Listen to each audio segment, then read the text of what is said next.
All right, good day, everybody. Steve Prziborowski here. Welcome to episode 34 of the Future Firefighters To-Do List, part 4. The last three episodes, 31, 32, and 33, discussed the first three parts of my suggestions for the future firefighter to do to help set them up for success. So without further ado, let's get going. These webinars are based on two of the three books I've had published, Reach for the Firefighter Badge, as well as the Future Firefighters Preparation Guide, both valuable books to help you be the best candidate you can be, and both available off my websites, links at the end, chabotfire.com, as well as code3firetraining.com. Now, some more items on your to-do list. Number 30, create a professional email address. And you may go, professional, what's that? Simply put, first name dot last name or something like that. Excuse me.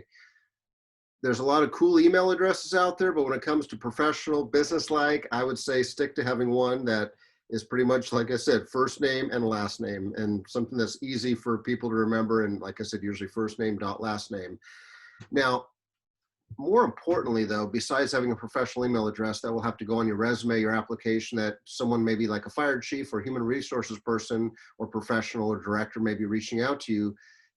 Again, that's why you want a professional versus something that might have been cool when you were a teenager, but not necessarily cool as an adult or looking good in the business world. Another key thing is to make sure that you check your spam folder, your junk folder on a regular basis. It's amazing how many candidates miss out on things because they don't check their junk or spam folder on a regular basis. I try to check it at least once a day, at least every couple of days, but definitely at least once a day. Flip that around. I try to check it every couple of days, if at all possible, once a day, because there's every now and then, maybe once a month, there's something important there that's not junk or spam, but had I not checked it, I would never have known. So I say a lot of candidates have missed out on things. So I've heard a lot of those stories where things get sent out because in today's world, email is very common in most departments, especially if they're reaching out to lots of candidates, they mass mail. I mean, blind copy typically, but sometimes those mass mailings can land in your junk or spam folders. If you're not paying attention, you may miss out a valuable opportunity to continue in the process. It happens. And then what happens is usually candidates talk to their buddies and they say, what do you mean you're getting an interview with, San Francisco Fire Department? I put my application in too, just like you did. Well, hey, they sent me an email. Well, they didn't send me one. Then you call up the department, usually too late. Oh, why did I get an interview? Sob story, cry me a river. Well, we sent you an email. Well, I didn't get it. Again, that's not their fault. It's not their job to follow up with the hundreds of people they usually send things out to. Well, can I get a second chance? No. When, hey, you're part of the problem and part of the solution as well, too. And I don't mean that negatively or sarcastically or in any bad way, but we got to take ownership, and you can do that by checking your junk and spam folder on a regular basis, as well as having a professional email address. Also, another thing is have a professional voicemail greeting. When's the last time you've checked your voicemail? Simply put, I get a lot of calls from people around the country that want to become firefighters, which is cool. And I enjoy talking with future firefighters as well as current firefighters as well that are trying to promote and just want to be the best they can be. But it's amazing when I call back someone after they left me the message and I don't even know if it's their phone because they say, hey, call back 1, 2, 3, 4, 5, 6, 7. I'm like, okay. And I call it back and I'm like, do I have the right person? Because sometimes you get those funny voicemail intros that are like, hello? Yeah, can I help you? And of course, you're the idiot on the other end going, yeah, hi, I'm Steve. Can I, blah, blah. Oh, gotcha. Not available to pick up the phone call? Leave a voicemail. Have a great day there. That ain't professional. You think about it, a fire chief, a human resources director, an assistant chief is reaching out to you to maybe give you a job offer. And then there you are having fun with them at their expense and yours on your voicemail greeting. Just keep it simple and professional. Hi, it doesn't hurt to leave your name too, just so they know. But even if you don't leave your name, here's another thing I get sometimes is call back the person. Sometimes when they call you a second time or a third time and it's urgent, and then you call them back and sorry, the Verizon customer's voicemail box is full. Please try back again next time. And I'm like, did I get the right number? Because I don't know if it's the right person. Call back. Hello, the voicemail box is full for this. It's like, check your voicemails. Clean your voicemail box out. Go, just clean it out. There's ways to save these. If you truly want to archive those messages, there's ways beyond your phone that you can actually save them as files and archive them to some other form, the cloud, your desktop, laptop, whatever. But make sure it's not full, and make sure you have a nice professional mail greeting. If it involves background music, probably not professional. I mean, well, I'm a professional DJ, Steve, so I should have. Okay, yeah, you're a professional DJ or maybe a musician. Have at it. Have some music playing in the background. But on the number that you give out to the fire department for your professional contact information, then you know what? Keep it professional. Because again, we've all probably heard those voicemails we called. You got the beats going on in the background. It's like, hey, what's up? You've reached Tom. Can't come to the phone right now, but you know what? You leave me a message, I'll get back to you. You know I will. And it sounds like more of a advertisement for a dating site or something else. Again, professional voicemail greeting, you can't go wrong with. I know it's boring, I'm sorry, but as you get older in life, boring's not a bad thing. Next thing, create a professional Twitter account, just like a professional Instagram account and professional Facebook account.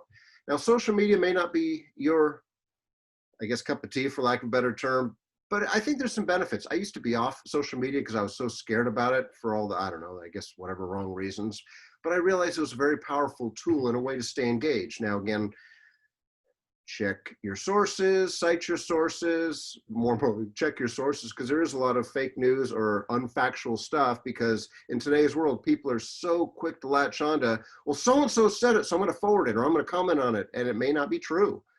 Because you can't guarantee it's true. Well, it's on the internet. Well, yeah, but it doesn't mean it's true. But the benefit is, as you're testing to become a firefighter, and more importantly, learning about the career and the job, there's a lot of awesome social media sites, especially for fire departments, organizations, associations, magazines that all have these accounts that'll keep you up to date with stuff. Nothing says you have to post.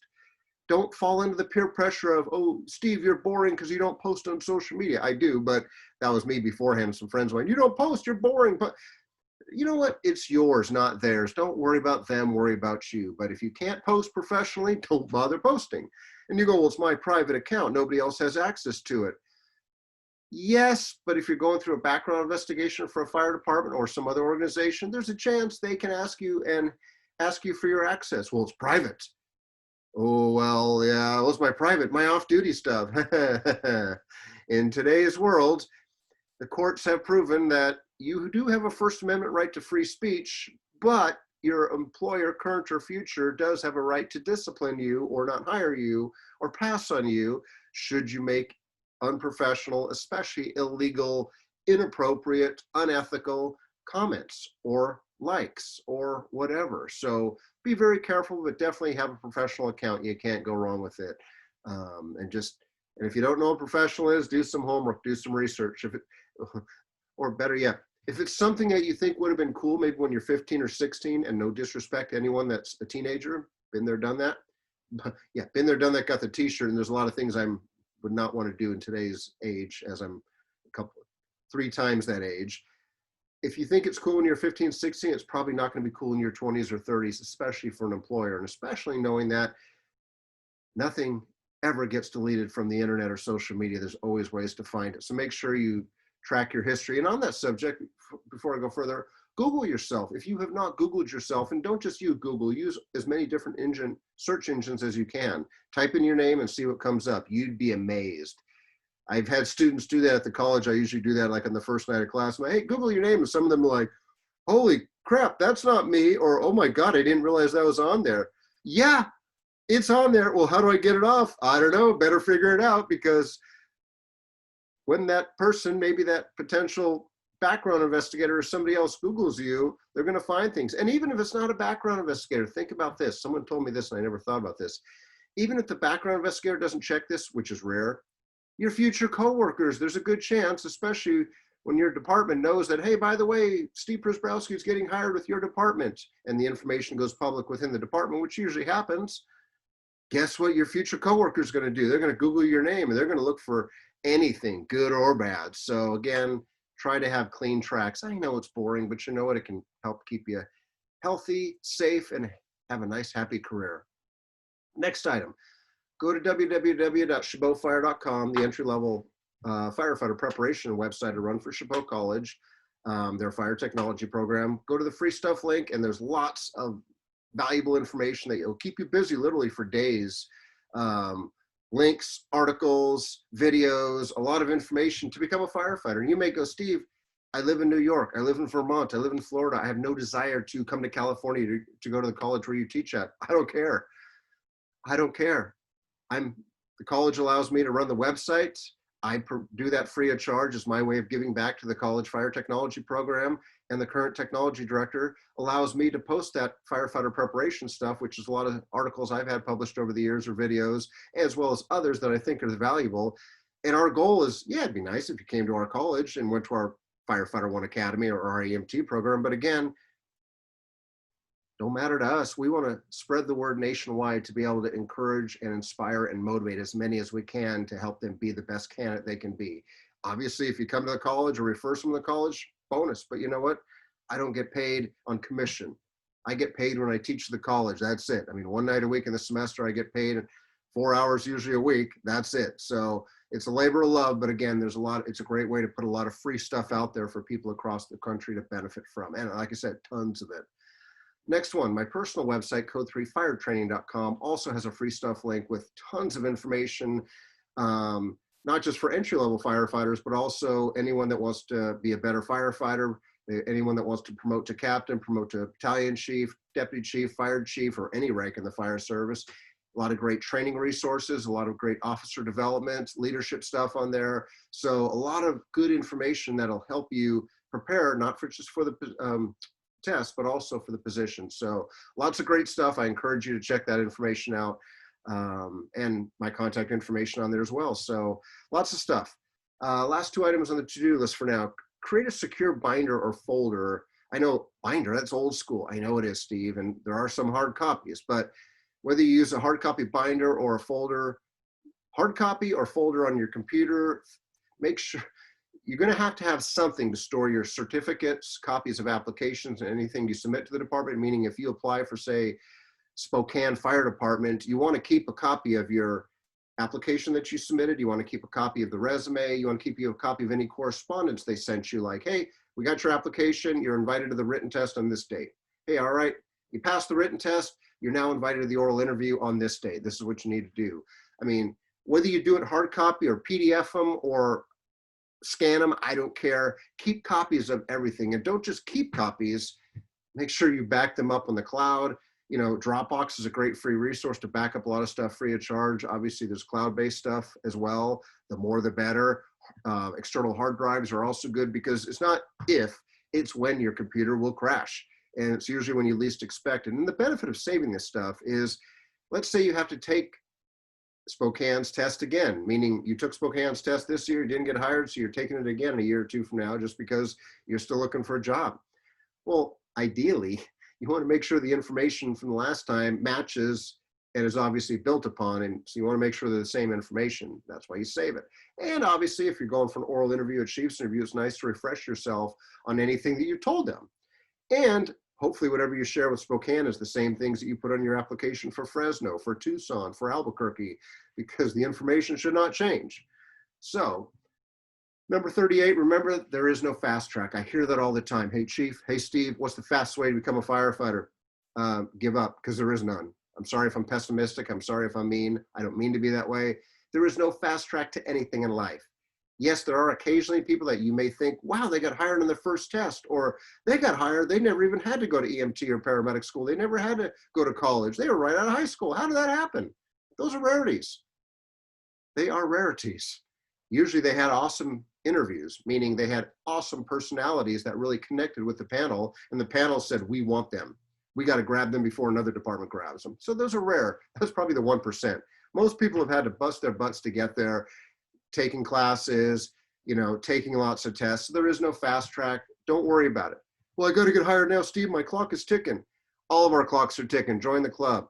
Days I wish I was hired at 18 or 19 or 20, and there's days I'm happy I was hired full time at whatever age. God, what age it was? Sorry, I think 27 was when I got my. Sorry, I can't remember.